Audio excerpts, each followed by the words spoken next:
still you can come here. And we hope from his idea, especially from his book, God, Nature, and the Cause, yeah, basically a collection of essays he wrote on this reviving Kalam as an Islamic approach to science. Yeah, I think will be useful for us.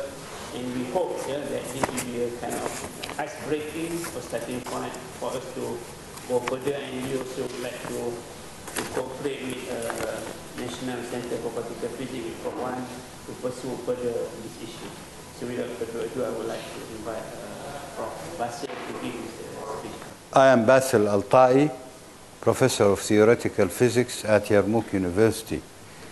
I did my PhD in Manchester University in 1978 already, a long time ago. My specialization is quantum field theory in curved space-times.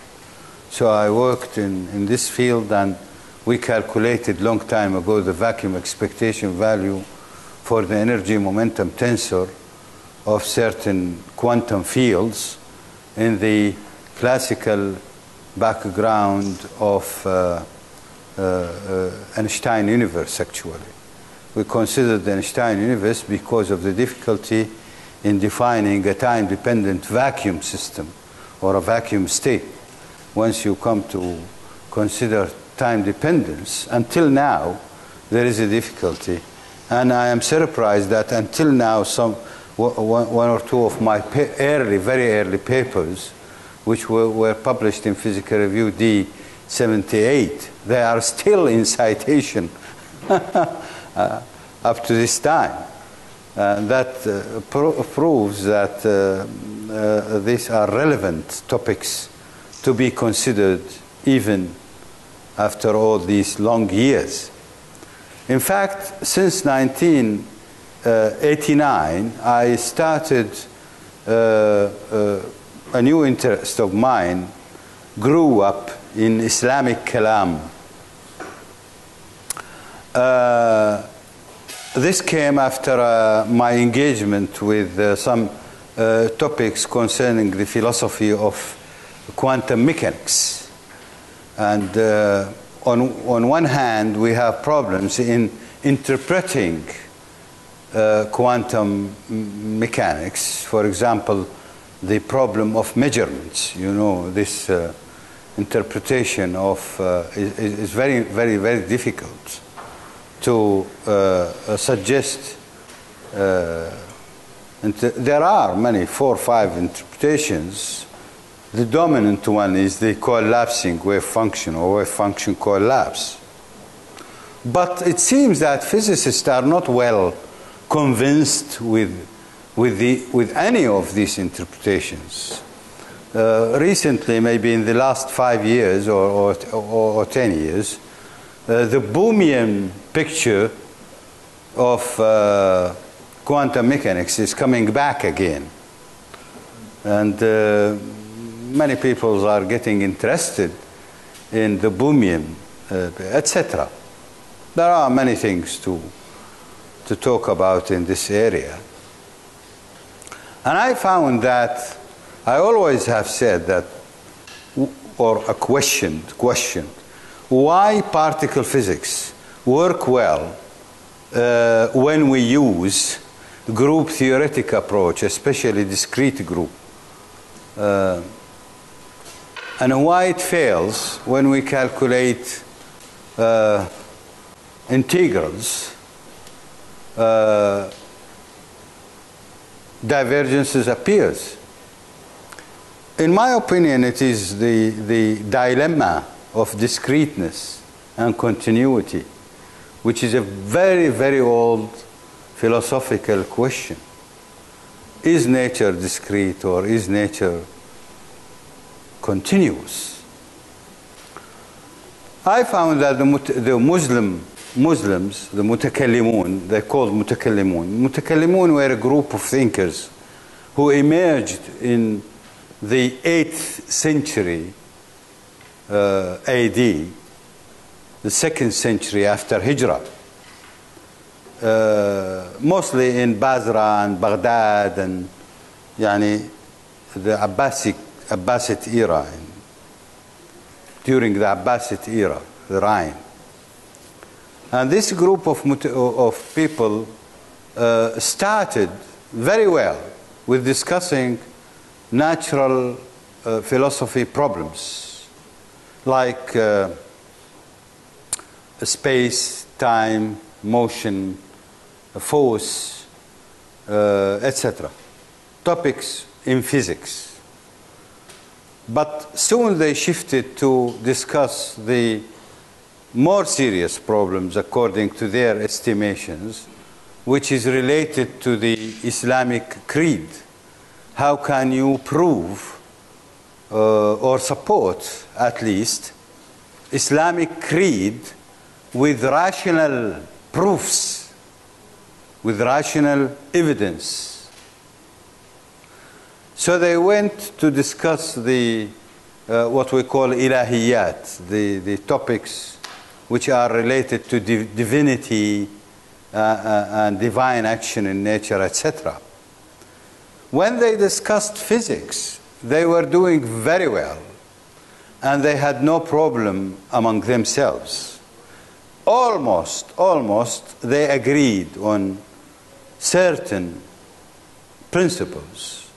Actually, I could distinguish 5 principles that the mutakallimun adopted or devised, rather. They devised these principles as a rival to the Greek philosophy, actually. But when they went into the topic of ilahiyat, the divinity, and hell and heavens, etc., etc., they had severe differences among them, and they were split into several factions. Main 2 factions were the Ash'arite, were the Mu'tazilite first, the Mu'tazili, and the Ash'ari. There they divided. The Mu'tazili were established earlier. The Ash'ari were established later, in the actually around 300 and something, when Abu al-Hasan al-Ash'ari came. The 4th century, early 4th century. The Mu'tazili were in 3rd century after Hijrah. They were well established, the Mu'tazili. Again, I stress that in physical theory, so to speak, they agreed nearly on everything. Nearly everything. Almost. There were some mutakallimun from Mu'tazila, for example, Al-Nazzam, Ibrahim ibn Sayyar al-Nazzam. This guy has very, very innovative ideas. And he was talking about a sort of a leap in motion. So he says, when a particle moves from one point to another, it's not necessary that he passes through the distance between the 2 points, through every bit of the distance. But sometimes he has to jump. And Max Jämer, the philosopher of physics and historian, contemporary philosopher of physics, he died a few years ago, the German national. He says that Al-Nazzam was forerunner for quantum jump. Indeed, in his book, The Philosophy of Quantum Mechanics, page, I think, 159. It's mentioned, anyway, in my book, God, Nature, and the Cause. So, I found that there is much to talk about in physics when I consider Kalam. As I said, Mutakallimun set 5 principles. It's very important to know that in the beginning, before coming to the specific topic of my lecture. I would rather tell you that متكلمون devised 5 principles. The first one is the principle of حدوث, temporality. They say the universe has a beginning with time. Some people think in time. It's not in time. Beginning with time. This has been made clear by Abu Hamid al-Ghazali in his book, The Incoherence of the Philosophers. And in replying to the question what God was doing before creating the universe, and he said God is not in time because time is created with the universe. Space created with the universe, and this complies very well with the view of the theory of general relativity, as you know, that no space, no time before the existence of the universe. So they say حدوث, مبدأ temporality حدوث. The second principle is discreteness. They say the world is discrete. We see this piece of wood continuous, but if you go in details, it is atomized. And some people think that the mutakallimun may think that the mutakallimun has borrowed this concept of atomism from the Greeks, because we all know that somebody called Democritus invented this notion of atom.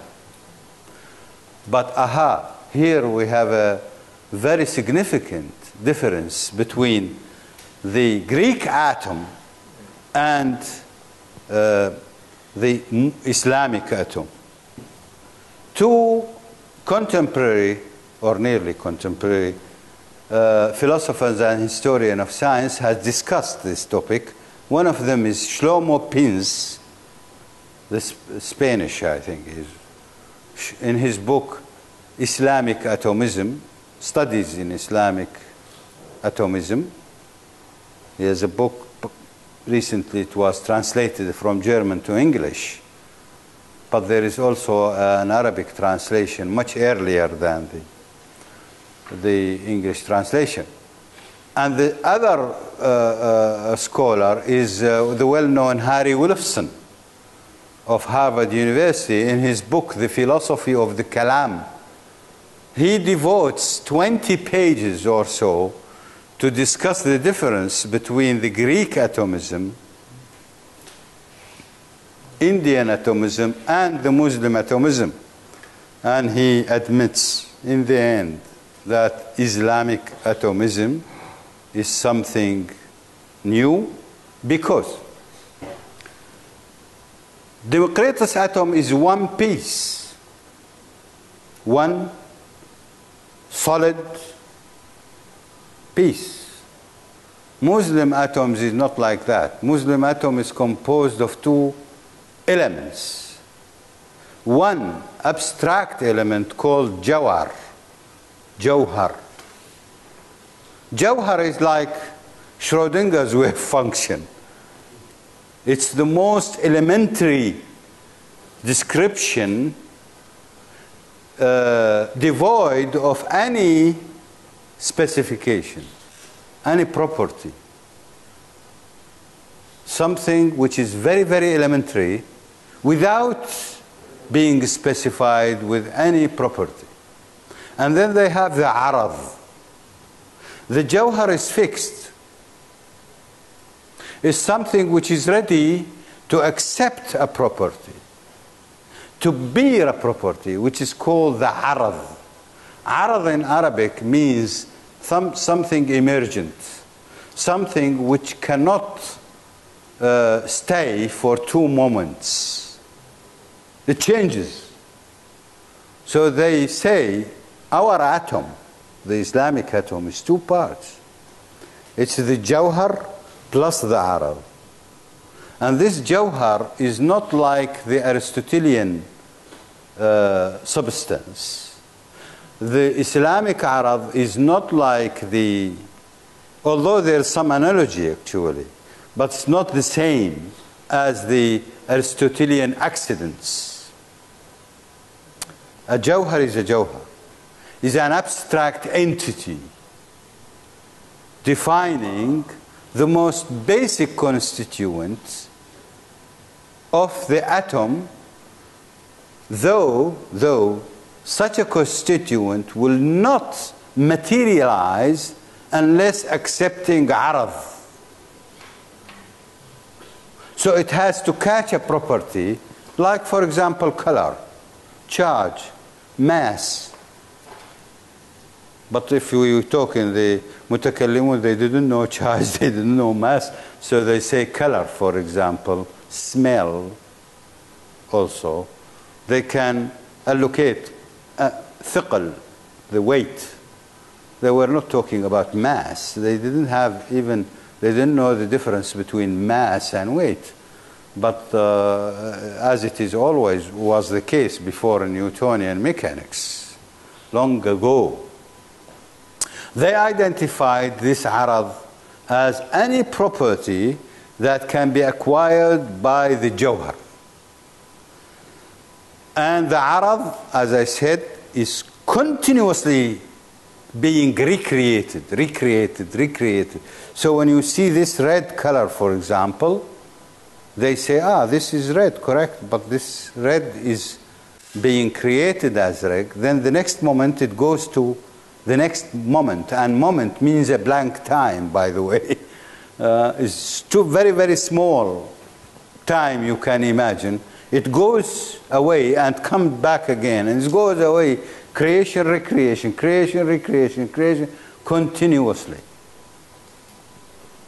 As a physicist, I thought when you create position, for example, given a position X, when you recreate position, you have to think of momentum. Because recreating position is actually infinitesimally shifting the function, isn't it? And when you infinitesimally shift the function, you have to do d by dx. And d by dx is momentum, is the momentum operator. So when you create a position x, recreate this x. Once you recreate, you have to have p, operator, I mean. And then you have x and you have p. And then if you further investigate, you find now, or you can understand, the reason for the uncertainty principle. It's recreation. Obviously, you can understand the uncertainty principle, the Heisenberg uncertainty principle, from wave mechanics. And you say it is the wave description of particles which brought in the width of the Gaussian bell, and this width delta x will correspond to delta p in the when you make a Fourier transform, so that delta p with delta multiplied by delta x will give you h bar, or something of order of h bar. Yeah, correct? But the more fundamental description is to say that the mass of the electron does not remain constant as it is. Because in this picture of the recreation, Islamic notion of recreation, you can also understand what's the meaning of to have many eigenvalues for the same system. Why it does shift from the Gaussian average by delta x or delta p or delta e or delta t, etc. Why should it be? Why? Because upon recreation, you always shift something. It's not always recreated with the same eigenvalue. Simply because states do not stay in the same state. A state is ever changing, you see. If it will persist in the very same state, then there is no change, actually. You can say continuously. Mind you, you are talking about a very, very, very small time. It approaches the blank time. We are not talking about transitions occurring in 10 to the power minus 7 seconds, or minus 11 seconds, or even minus 22. For an electron, it will be something like 10 to the power 21, actually, minus 21 second. And this is a very short time. It's about the transition time between two levels, etc. In any case, this discreteness is a very rich subject for studies, even in the interdisciplinary field, even by particle physics. And I feel it suggests a very good, feasible, rational solution to the problem of measurement in quantum mechanics. It can explain, in my opinion, the question of entanglement, quantum entanglement, etc. And also I have a paper which is in archive, well, it was published actually in a conference proceeding. I could also predict macroscopic quantum states. Obviously, we do have macroscopic quantum states in, for example, Bose-Einstein condensation, and we have it also in laser, the macroscopic. But I still think that there are much room to talk about macroscopic quantum states in stars and near black holes, very near to the event horizon. I expect to, and this comes from Kalam. Kalam suggests this. Anyway, the third principle, as I said, so the first principle is حدوث, temporality. Second, atomism. The third I already talked about, which is recreation.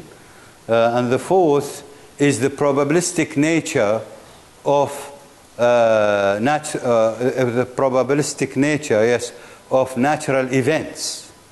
متكلمون thought that if you throw anything, it will fall, okay, but there is a chance that it will not fall. No matter how small is this chance. Could be very, very small. But there is a chance. And what this is quantum mechanics tells us, that there is no absolute 100% probability in expecting the free fall, even for a macroscopic body. When you go to microscopic bodies, microscopic systems rather, in crystals, etc., the probabilistic nature is well manifested, as we know, without which we can't have cell phones, for example, mobile phones. Your mobile contains hundreds of thousands of crystals inside which there are electrons penetrating the walls of the crystal, the potential, despite that the energy of the electron is less than the wall, the strength of the wall. But it is this called tunneling effect. All microscopic systems manifest such probabilistic behavior, and probability get high. The fifth principle is space-time. The mutakallimun talked about the existence of space-time with the universe, plus the most important thing, they said space has no meaning without time, and time has no meaning without space. And Abu Hamid al-Ghazali, in his book Tahafut al-Falasifa, he also talks about the time dimension, and he equates it to the space or the spatial dimension. There is a very good English translation of Tahafut al-Falasifa, which he uses time extension. But in Arabic, if you go to Arabic text, you will see that Abu Hamid is talking about البعد الزماني والبعد المكاني, and he says فالبعد الزماني كالبعد المكاني. Exactly the same. Ibn Hazm before Al-Ghazali, about 200 years, less than 20, before Al-Ghazali, rejected the philosophers' absolute space and absolute time. In his book, Al-Fisal fi al-Milal wal-Nihal. Al-Fisal fi al-Milal wal-Nihal is a book actually about the different factions of thoughts. Anyway, I feel this introduction is necessary to come now to the main topic of this, because we have to understand divine action later of this lecture. Good. Why I'm eager to discuss, this one. Why I'm eager to discuss the question of the question of laws of physics and laws of nature. You are living in a Muslim country, by the way, and perhaps you should be more aware of this fact, that physicists, including top physicists like Stephen Hawking, Paul Davies, and many others, are using the term law of nature to mean law of physics and vice versa. In the context of science and religion, this leads to confusion. In understanding nature, this leads to confusion. Why? There are confusions which, for example, Paul Davies in his book, The Mind of God, or other books, he says, given the laws of physics, the universe can pop into being without the need of God, for example. Lawrence Krauss, the cosmologist, says the same thing in his book, A Universe Out of Nothing, as a recently published book. Stephen Hawking sometimes in his TV interviews, and he says, I can't see the reason why one should think of a creator. A creator is redundant. Since we can, starting from vacuum, quantum vacuum, considering the quantum fluctuations, we can create a universe. How? By gravity. Mind you, Hawking does not question where gravity comes from. He may say curved space-time, okay, but who curved this space-time? In a Minkowski space-time, as you well know, you particle physics do not consider the effect of curvature in your calculation, as far as I know, unless you go to quantum gravity. In fact, before going to quantum gravity, you can go to the semi-classical approximation, what we call the semi-classical approximation, by which you take the gravitational force as a classical field, and the quantum, quantum field, you take it quantized, so you take the expectation value, the vacuum expectation value, on the right-hand side of Einstein field equation. But then the question comes, why gravity? Where from is coming gravity? If vacuum, between two brackets we say nothing, the physical nothing, may need no creator, because it's nothing, simple.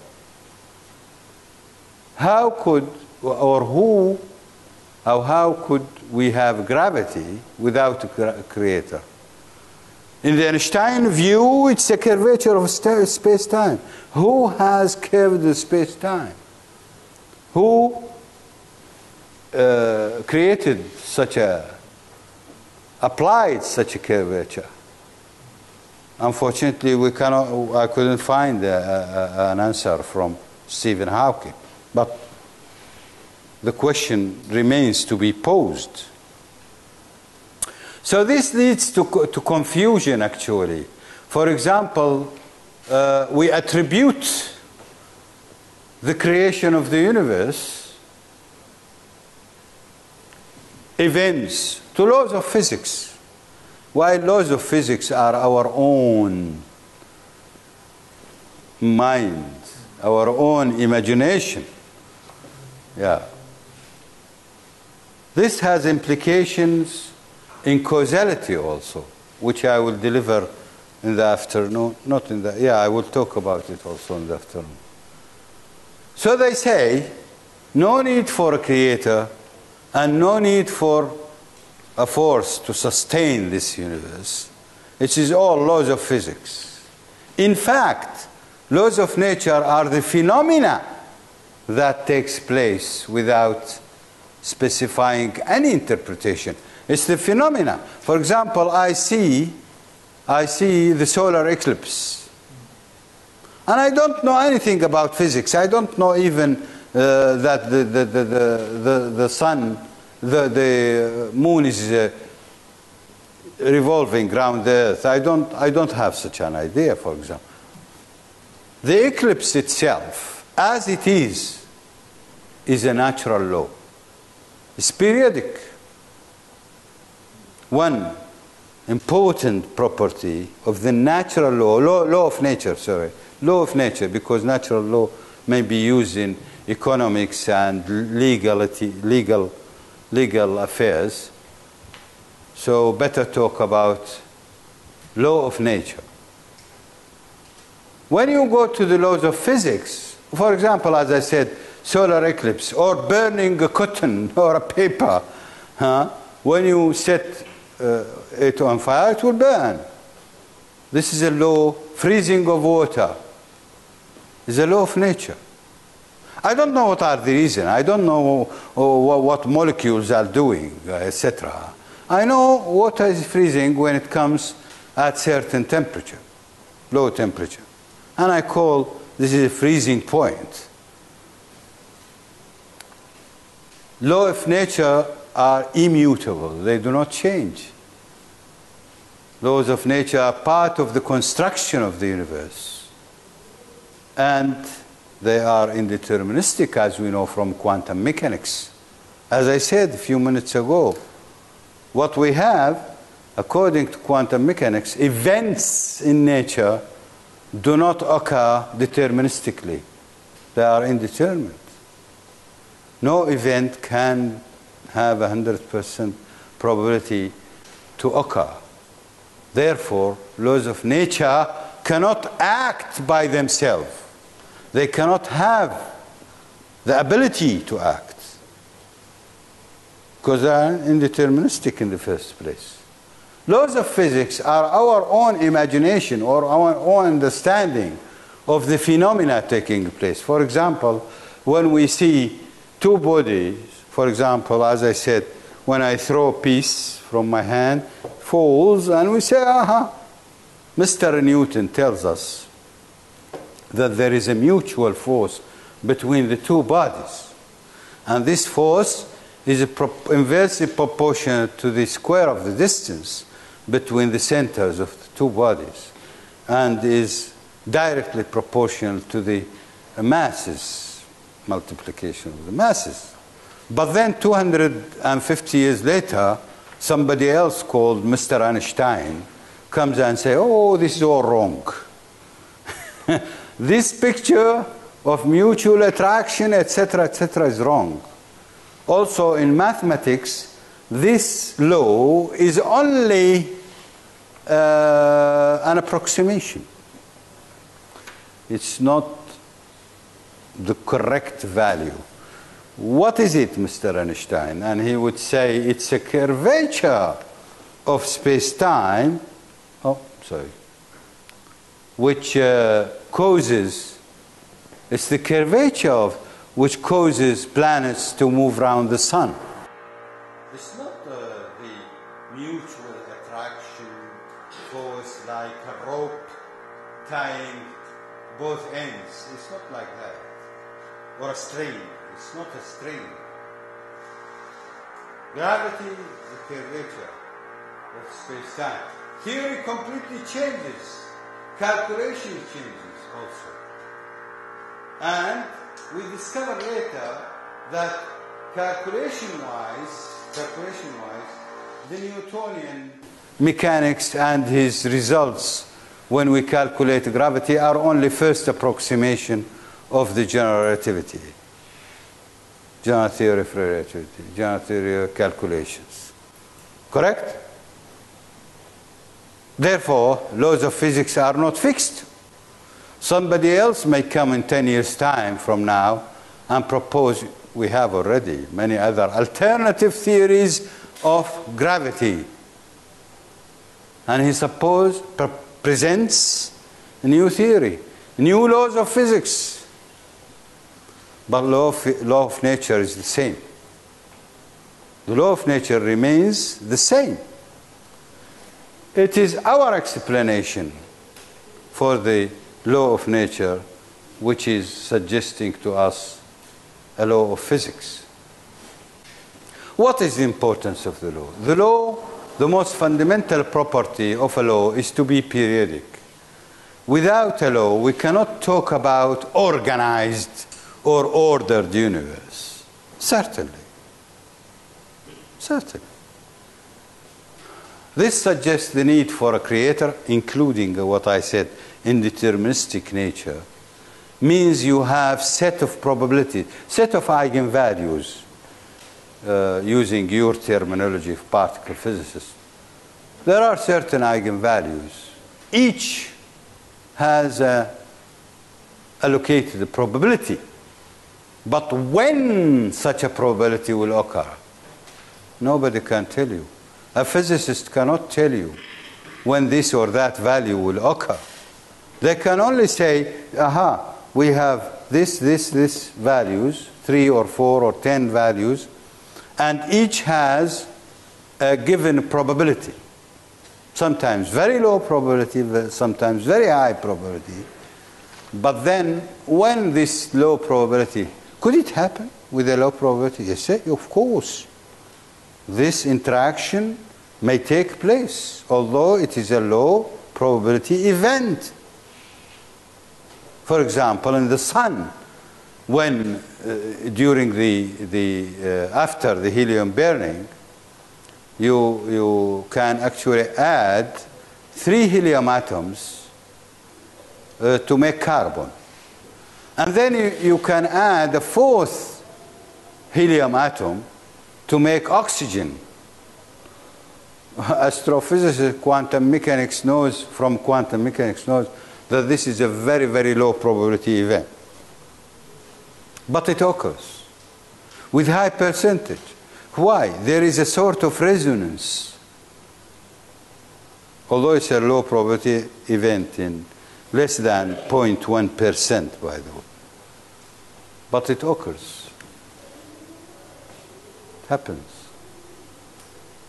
Therefore, somebody has to choose between probabilities. Some agency. I don't know. I wouldn't say God. But we call him God. That's it. It's a transcendental agency. I don't need to go in details and specifying his properties, etc. It's something else. This is Jalil al-Kalam. Daqiq al-Kalam, the fine Kalam, the natural Kalam, will specify to you the need for a creator, the need for an organizer, and a need for a sustainer. Because this universe has to be sustained, according to Mutakallimun, being under continuous change. There is one interesting philosopher. She is American origin, but working in Britain for a long time now. Nancy Cartwright. She has a paper, well-known published paper, in which he shows that if there is no God, then there is no law. And this is the title of the paper. No God, no law. I'm not sure she is a theist. I'm not sure whether she is a theist. Perhaps she is not a theist even. But as a matter of philosophical interest, no law, no God. No God, no law, sorry. As you know, this is the deterministic universe of Laplace, based on Newtonian physics. And we have a mechanical universe. This has ended long ago, actually, in the beginning of last century. We have modern physics. In modern physics, we have wave-particle duality. They discovered that particles are not exactly particles, and waves are not exactly waves. They are somewhere in between. Waves exhibit properties of particles, and particles exhibit properties of waves, and this is was actually formulated by the de Broglie relation, lambda equal h over p. And since then, physicists interested in this new picture, accordingly, Erwin Schrödinger was able to formulate his basic non-relativistic equation of motion in quantum mechanics, which is called Schrödinger equations. The two equations, time-dependent and time-independent Schrödinger equation, which were later on, Paul Dirac was able, before Dirac, Klein and Gordon, actually, Klein-Gordon equation, they formulated the first relativistic equation for the equation of motion in quantum mechanics, which applies to scalar particles, I believe, the Klein-Gordon equation. And then later on, Dirac devised the genius description of relativistic quantum mechanics formulated in his equation of motion, Dirac equation. So, and whatever we have from the technology, present technology among us, is all products of modern physics. Our cell phones will not work, mobile phones will not work with the Newtonian description, classical, mechanical, thermal description, as we know. Even lasers, of course, are a result of this new mechanics, new modern physics. What are the implications? Main implications of quantum mechanics in deterministic nature. Events are possible, contingent, we say, in philosophy, but not deterministic. Causes may be present, are there, but no event take place. Conditions can be made available for burning a cotton, for example. I'm taking a macroscopic example but on the microscopic level it is very well exhibited, shown, demonstrated in the microscopic event. Causes may be present, but no event take place. Also, what is the initial cause of the existence of this universe? Even those who are talking about this universe being created out of nothing, without any cause, they still are questioning the cause, the initial singularity, so-called initial singularity, and why it is there. Science has no answer.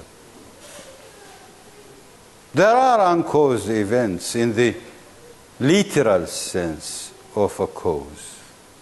By the way, mutakallimun accepted that there are causal relationships, but they denied deterministic causality.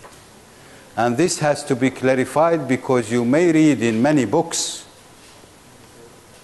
including books written by Arabs, that they say the mutakallimun, especially the Ash'arite rejected causality. This is not true. None of the Ash'arite rejected causality as such. They rejected deterministic causality. And by the way, both the Mu'tazilite and the Ash'arite, the Mu'tazili and the Ash'ari, both agreed on this description that causal relationship exists, but deterministic causality do not exist. Is not correct. Obviously, you may say to me, oh, Dr. Altai, but you have to be reminded of one important factor, and that is their derivation of such a concept comes from religion. Yes, I don't deny that.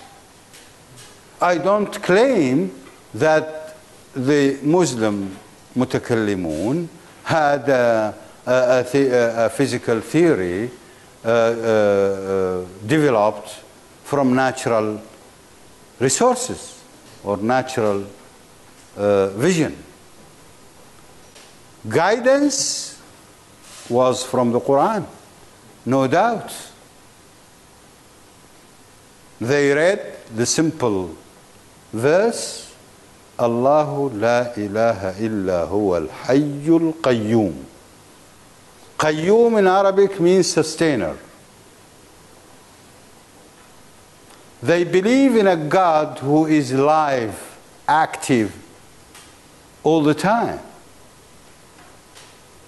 How God will act if we would think that laws of nature or what we act on their own, deterministically.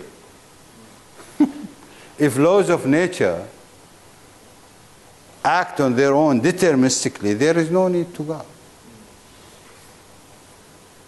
This is the first, actually, premise. Although one may say, still there is a need for God. Yes, I know. But let us stick to this elementary level of identifying the case, and we say, if laws of nature act deterministically, there is no indeterminism completely, you don't have a need to somebody to choose between probabilities. And by the way, this is a very important point, which if you go ahead, you find it will lead you to a chaotic universe. A universe without God is a chaotic universe. In the first premise. But if you go deeper, and you can even talk about anything existing without God. Even the chaos would not exist without. There are some physicists. Paul Davies was a friend of my supervisor, Stewart Dowker, in the second half of the 70s. And he was used to visit my supervisor from time to time. I met him several times, and we had a little chat once about the laws of physics and the mind of God. And I gather that he had the idea of this book. It's actually a book named The Mind of God. He believes that what we discover in nature, law of gravity, law of thermodynamics, law of entropy, etc., are all implanted in the mind of God, these laws. So he sees as far as I understand, that when we investigate nature and discover such laws, we are discovering the mind of God. This is wrong. Completely wrong. Because as I said earlier and showed earlier, that when we discover a new law of quantum gravity, for example, somebody else may come in 10 years' time and change the law. Does this mean that the mind of God is changing? When Einstein changed the Newtonian gravity completely, conceptually and calculation-wise, I know weak gravity will comply with the Newtonian, but if you go to the basic concept of Newtonian gravity, you see action at a distance, and you go to the basic concept of Einsteinian gravity, you see curvature of space-time. It's two different things. Gravity, according to Newton, propagates with infinite speed, while gravity, according to the Einsteinian description, it propagates only with the velocity of light. John Polkinghorne, a theist, he says, but well, God is a sustainer, but he is not a puppeteer. He's not playing with the universe as a... Well, could be. Is always there is the question of free will, by the way, and the free will comes in my opinion, in living, cautious individuals. Here we can have free will.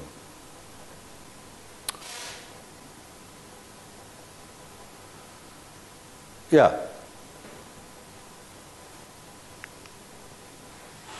Divine action.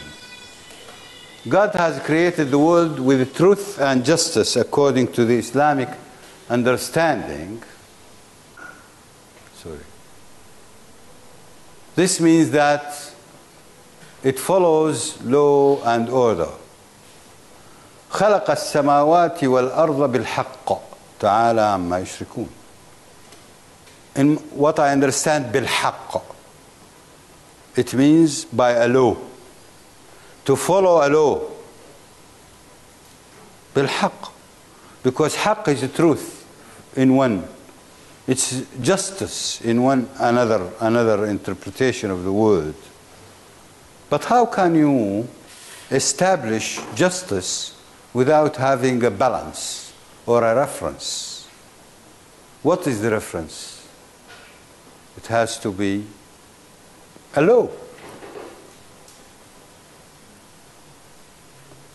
God respects his creation, and that is how law and order comes. Accordingly, when God intervenes in the world, he does so through laws driven by him, And what are these laws? They are not the laws of physics. They are the laws of nature, as we have shown. Cotton burns when when thrown into fire. This is the natural law, without specifying any molecular structure, etc., etc., etc. It's just the phenomena itself is a law of nature. And law of nature and the phenomena in nature are probabilistic, indeterministic. So this is سنة الله التي قد خلت من قبل ولن تجد لسنة الله تبديلا. The law of nature is immutable. ولن تجد لسنة الله تبديلا. That's why I call the law of nature sunnah, and I call the nature itself of things as fitra. فطرة الله التي فطر الناس عليها, for example, is fitra. It's a new term. How it works, in my opinion, divine action can be understood through recreation, as I explained. Mutakallimun devised this principle to justify the continuous act of God, as I said, because he is qayyum.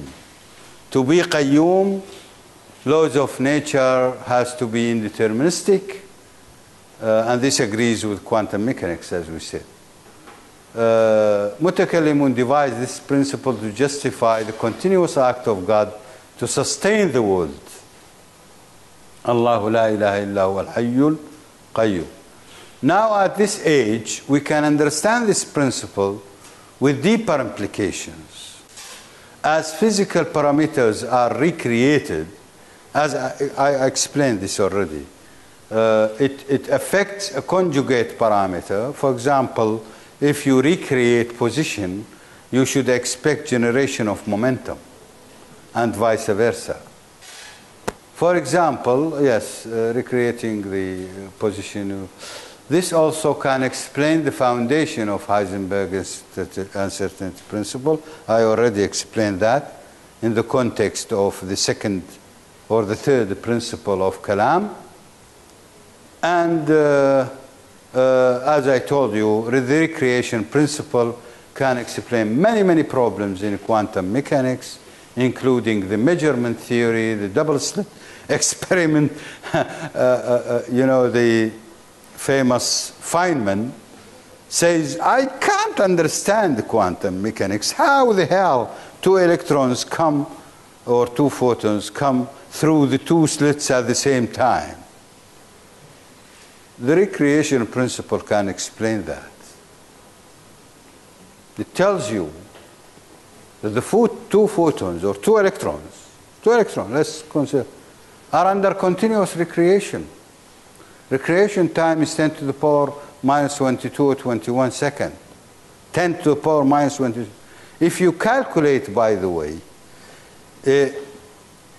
within your measurement time is too long compared to the recreation time.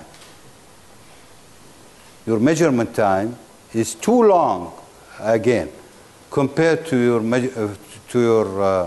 to the recreation time. Therefore, an electron passes through here. Another electron is created there in slit number 2. And the third electron is slit number 1. And a fourth electron is recreated. State of the electron is flipping between the two. And within your measurement time, when you look at what is happening, you see the electron is passing through the two slits at the same time. But the word at the same time is always associated with the duration you are talking about. You should look at the duration and compare that with the recreation time of the electron. And yes, if you can go shorter and shorter time, you will discover that it's not going actually through two slits, it's going through one of the two slits. But then they will say, if I do that, practically, the interference pattern will disappear because you have an interaction between you and the observer and the beam. So you destroy, or in their terminology they say, wave function will collapse immediately. The quantum mechanical phenomena will disappear, etc. But then we can discuss this also in details. I feel it's possible, and the wave function collapse is not the only explanation available for such events. Recreation explanation is a better, more rationalistic explanation of such quantum behavior. I think I should stop here. Thank you for listening to me, and I am ready now to questions or any comments. You said, you mentioned of the need of an organizer. Yeah. Okay. But of course, in biology, this is, you know, they explain this in terms of evolutionary theory that, you know, things sort of, the fitter systems could be more organized. Yeah. And so the organization comes from the survival of the fittest. Yeah.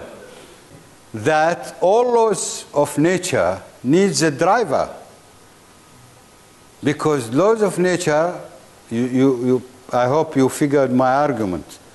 Since physics tells us that the quantum mechanics tells us that laws of nature are indeterministic, therefore they cannot have their action or the acts needed. So even when two molecules combine together to get a more complex, in biology, a complex molecule, somebody, an agency has to push this act. I don't know whether I have mentioned this. A driver. We need a driver. We need, for all laws of physics, including the substratum of biology, which is laws of physics again, chemistry, biochemistry. Who is putting the biochemistry on action? A transcendental, it has to be a transcendental agency, because, as we said, if one would say, well, one day we may discover a law of nature that is dominating all laws and ordering the laws to work. This law, if it is part of the set of laws of nature, it will need a driver again, ad infinitum. Therefore, such a law has to be transcendental. As I said, we call him God. You can call him anything you like. Because I only want to convince you that there is a transcendental agency not belonging to this universe. So organization itself needs a driver in the very beginning by driving the laws causing complex combinations from simpler ones. I hope this will answer your question. If I just interject. If I'm not mistaken, you mentioned this point under the frame of Kalam cosmological argument revised by Craig, right? Yes. In the book.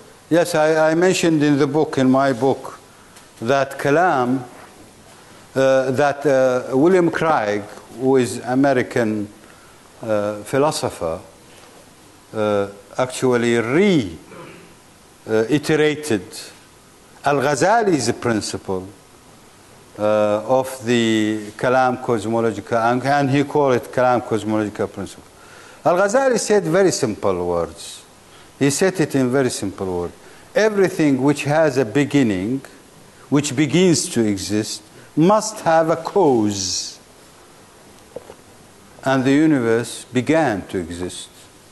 Therefore, it must have a cause. And then William Craig goes on to show that such a cause cannot be member of the group of the laws of physics or laws of nature, and therefore it is transcendental.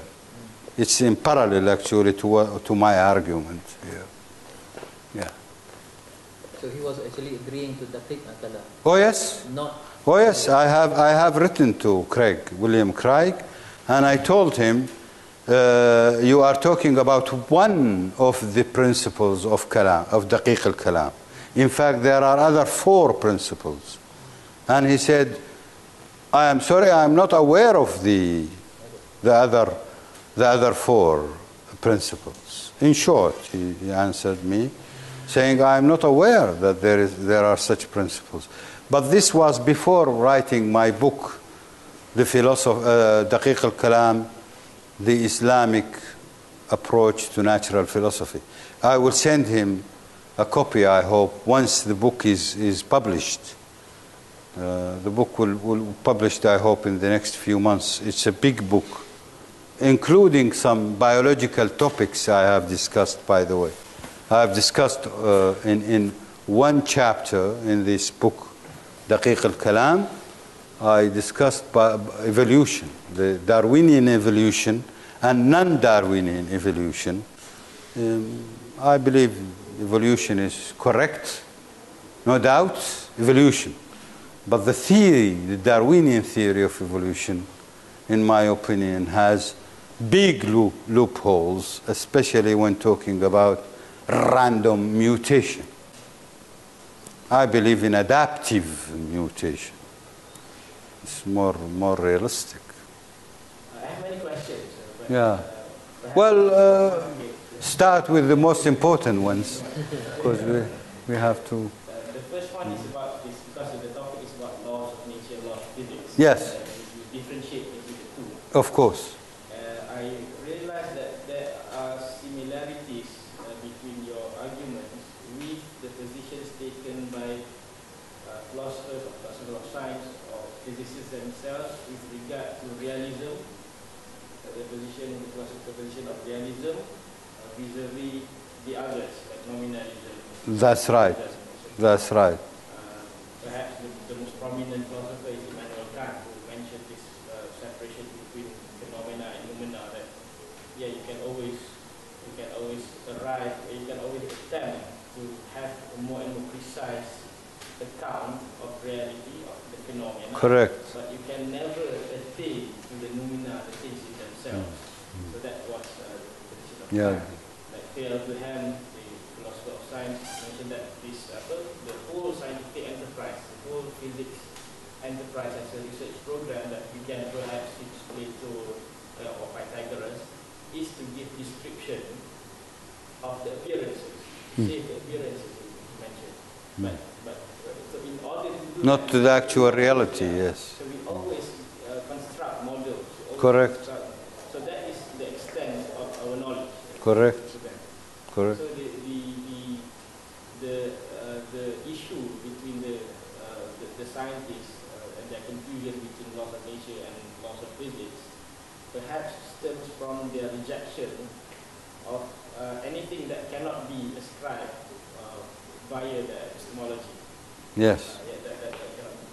And because of that, it seems to me that nothing that can be said from our perspective that can convince them otherwise. If so far as they hold on to that principle. I think you mentioned also in your book that it is something that they equate epistemology with ontology, something like that. Perhaps you can comment on that. On the ontology, sorry? No, I mean, I believe, if I'm not mistaken, you mentioned in your book somewhere that these positions of the atheists, scientists and philosophers, is that they reduce ontology to epistemology. Correct. Therefore, what can we say? There's nothing that we can say to them that would convince them otherwise unless they change that position. First of all, let me comment on what you said. In fact, there is a section in this chapter about laws of physics and laws of nature. In the book, there is a section titled Logic, Mathematics, and Reality. And what you just said has been discussed in the pages that follows, actually. And then I go into discussing conservation laws and how it was discovered, how they were discovered. And this comes into what you said is correct. It's a philosophical. Philosophers knows about this thing better than physicists. That's why physicists, prominent physicists, were in error when they said laws of physics can create the universe, etc.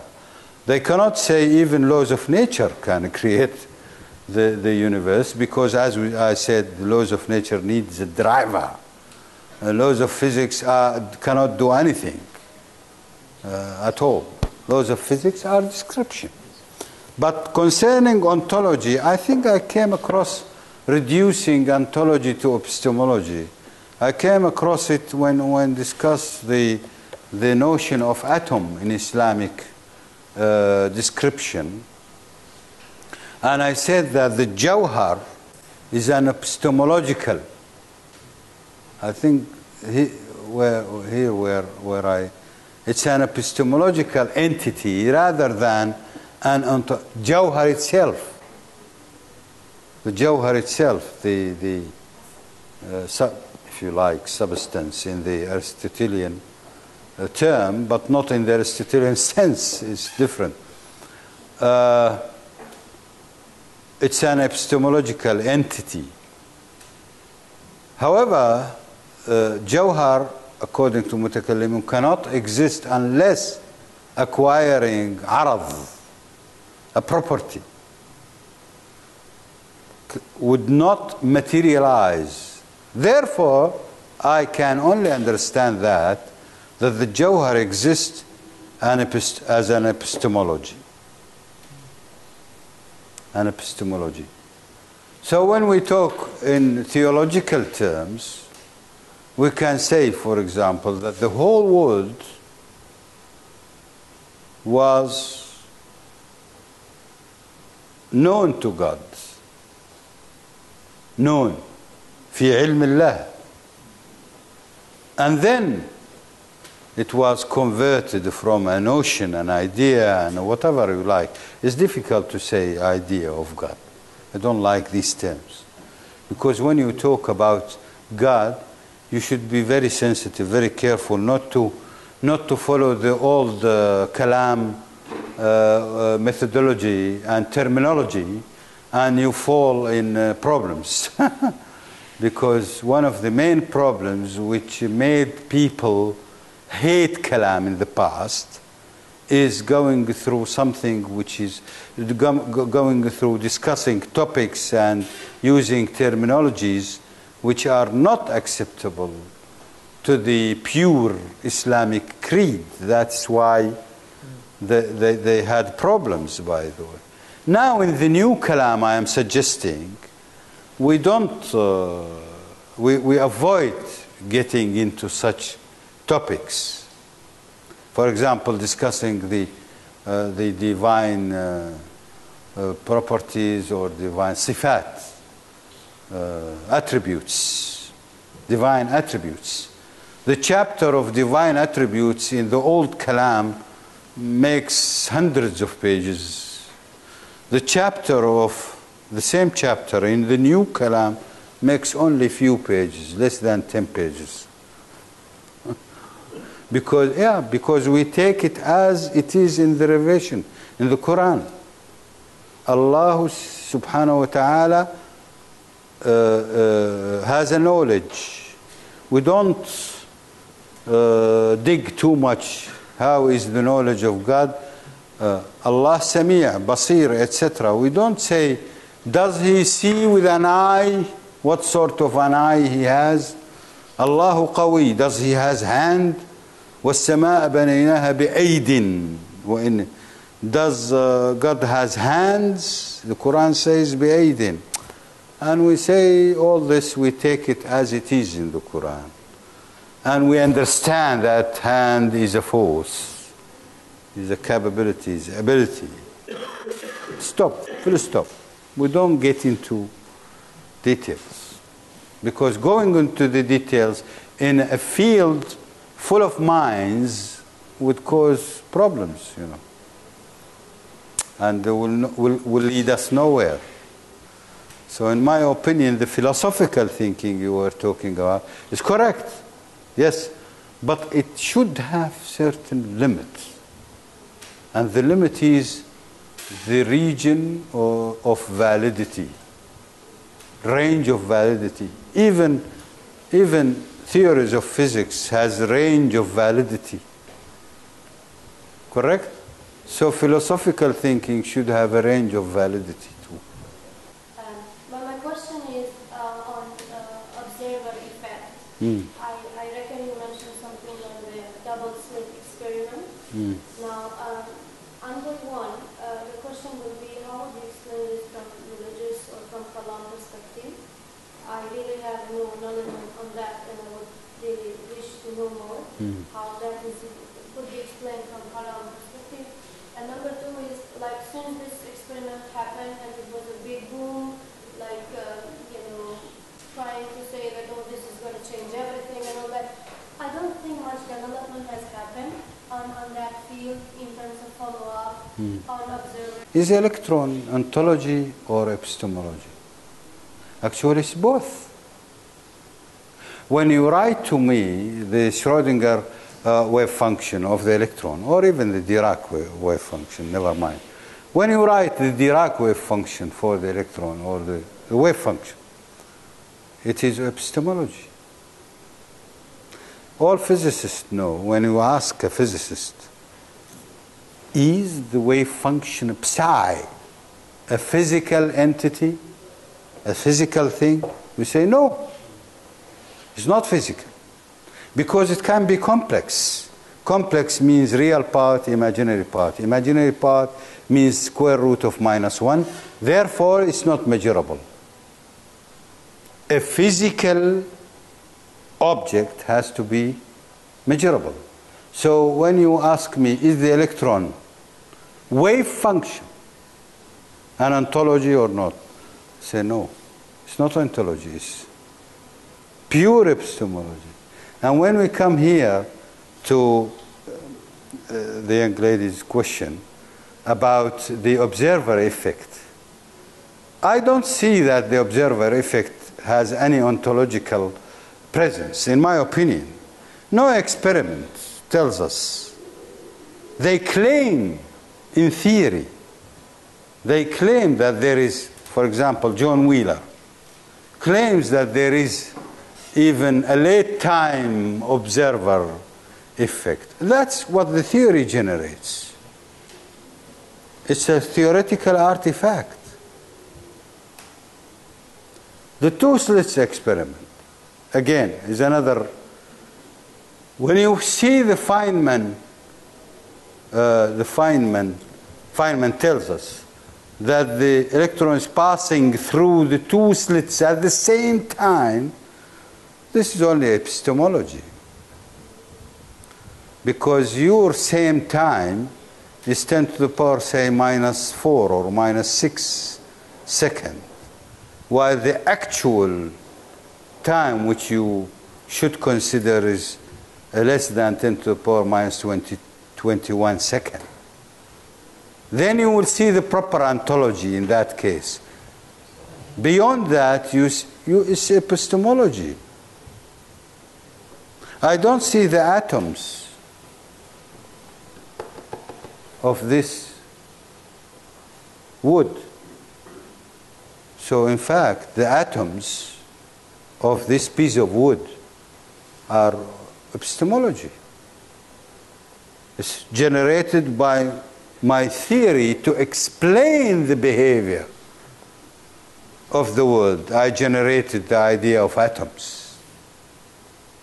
And I said there are two different pictures, fundamental pictures, even within the epistemology of the atom, the Greek atom and the Islamic atom. Fundamental difference. But how can epistemology help us? Again, another question by the young lady. In understanding the world, do we have limits in this or that?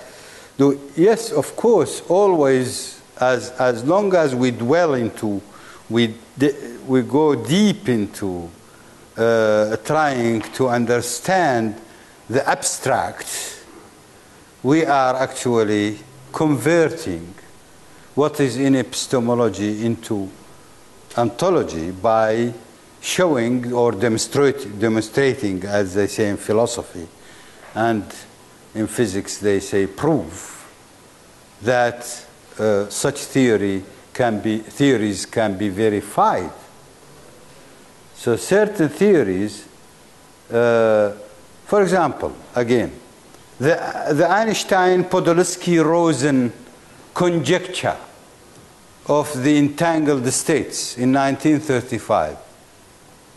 It's only epistemology. That there is a sort of entanglement between a positron and an electron being created out of the same beam, of the same gamma ray beam, and you throw them one to the east, one to the west, billions of light years away, and they are entangled, connected. Epistemology, because our theory of physics cannot accept conveying information with a speed more than the speed of light. In this theoretical conjecture, it says the information will be converted with a speed higher than the speed of light. That's why Einstein, Podolsky, and Rosen concluded that quantum mechanics, therefore, quantum mechanics is incomplete. They didn't say wrong. The theory is wrong. They say it's incomplete. Because there is nothing like that in ontology. You see the point? So they concluded from epistemological arguments, they declared the verdict that quantum mechanics is incomplete. While in 1982, Alain Aspect, the French physicist, proved in laboratory that entanglement do exist ontologically. This is a piece which we see ontology being converted, epistemology being converted, being realized as an ontological state. Same apply, of course, I hope, I don't say of course, no, I hope on semantics, etc., psychology, although I cannot guarantee that because I am not expert in this field of specialties. But I expect that there are certain behavior which can materialize into real behavior in life, already conjectured or predicted by some theories. I hope this will be inspiring, is it?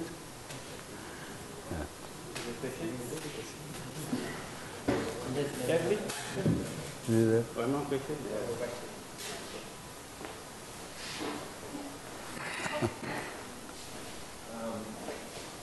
This is about the between indeterministic and deterministic causality.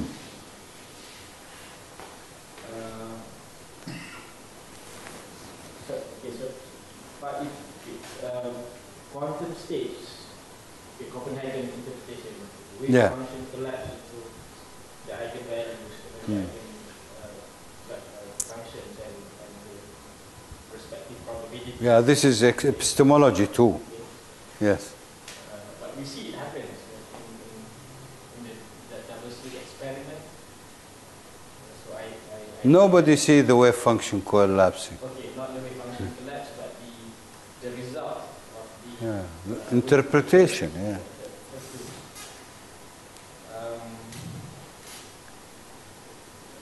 Well, apparently, to me, when I read your book, you interpret this as to indicate in the indeterministic causality that the cause does not necessarily produce an effect. The same effect, yes. Effect, and therefore, the need for an agent to choose between the all these possibilities. Yes. But having said that, the whole theory of probabilities also relies upon the respective probability function. Of course. So the question is this agent necessarily follows the probability distribution, or is it able to transcend or to not abide by the probability distribution? No, he has to respect the law of probability. It's part of his creation. This is sunnah, the sunnat Allah, as we said. But choosing between the probability is his own business. What do you mean abide? What do you mean by Many times Not necessarily many times. It could go to the lowest probability from the first shot. That's what happens in physics. You can go to a low probabilistic event from very few shots, or the first shot even. There is nothing preventing a low probability event to occur in the first shot. For example, if you have a dice and you play the dice, there is nothing preventing you from having a number coming back, although it's 1/36 probability. Next shot you get the same number. But then you cannot do that 10 times. Otherwise you will break the natural probability distribution. You see my point? I hope you get my point. That low probability event is not restricted, an event restricted to a very large number of shots. It could be the first shot you get a low probability event, in the first shot. And who knows that? Who knows when the low probability event will occur? Nobody. Do we have a law in physics controlling such a behavior? No. We only have the law distributing the probabilities. Yeah? Okay, does that mean that it is possible for a beam of beta rays to pass through a differential gradient and not produce the interference pattern? It could be. Yeah. In theory, it could be. How it happens, how many times it happens, I don't know. Nobody knows, actually. Yeah. So, Prof, may be my last question. Yeah. So we are within the time. You are proposing a new kind of framework of approach using Kalam. How do you think this approach will change our way of doing science now? In what direction this Kalam approach will lead us? I'm sorry, which? Yeah. How your approach will change the way we are doing science now? The way doing science. In what direction will it Yeah, it will not change science. Science is a mainstream that is going according to certain principles and approach. Science is an approach rather than, it's an approach to discover nature. As simple as that. How Kalam or Daqiq al-Kalam, new Daqiq al-Kalam will change, it will open our eyes on areas which were not in our agenda. That's all. But we will still follow the same methodology of science. We have to investigate according to scientific means, verification, and we should verify, we should prove true or false. We should always adopt observations, experiments as a measure for the success of our theories. If observation says no, then we will say no to our theory. But only we have to keep an eye on other areas, and also we should not deterministically say this is the final answer. There is no final answer in science. We should not be in a hurry and we say, therefore, we don't have a creator. We don't need a creator. I prove that, for example, I prove that the universe can exist in imaginary time before creation, and infinite imaginary time, like what Hawking and William Hartle and Hawking did in 1983, I think. And they concluded that, therefore, there is no creator. because there is no beginning to the universe. Who knows? Moreover, you are talking about imaginary time. The universe has been existing for infinite imaginary time before creation, before being realized. Well, it was epistemology. Because imaginary time is not measurable. It's not physical time. Therefore, it's not ontology. It's not ontologically existing thing. It's the idea in the mind of God. Here we can say the universe could have been an idea in the mind of God, having the square root of -1. It's epistemology. It was converted, really created,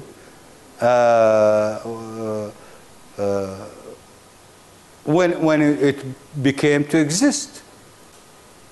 Therefore, we still need a creator, at least to convert the imaginary time into real time. At least. No event happens without a cause. That's what Mutakallimun says. Although many authors say Mutakallimun do not believe in causality. This is wrong. They believe in causality, but they do not believe in deterministic causality. This has to be clarified. So, Doctor, we have a new era, new areas to discuss, new vision, by the way, wider vision than, but as far as the approach will be the same. Science is science. I don't want to impose religion on science. Never. Never. Science should have freedom to approach in investigating nature the way it does. Interpretations will be different. Yes. When you introduce kalam. Vision will be wider. Thank you.